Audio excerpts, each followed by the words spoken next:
সবাইকে। দেখতেই পাচ্ছেন আমার সামনে দুটি ফুড গ্রাইন্ডার রাখা রয়েছে, একটি হচ্ছে বাজারের লোকাল ফুড গ্রাইন্ডার, আরেকটি হচ্ছে একদম 100% চায়না ইম্পোর্টেড গ্রাইন্ডার। সো আমরা কিভাবে বুঝবো কোনটা লোকাল এবং কোনটা 100% অরিজিনাল গ্রাইন্ডার?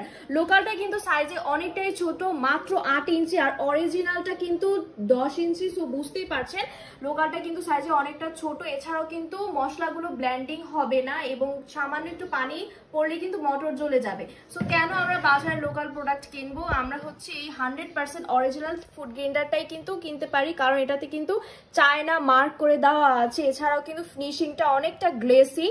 এছাড়াও কিন্তু খুব অল্প সময়ের মধ্যে আপনারা গরম মশলা থেকে শুরু করে যে কোনো মশলা খুব সুন্দরভাবে ব্লেন্ডিং করতে পারবেন।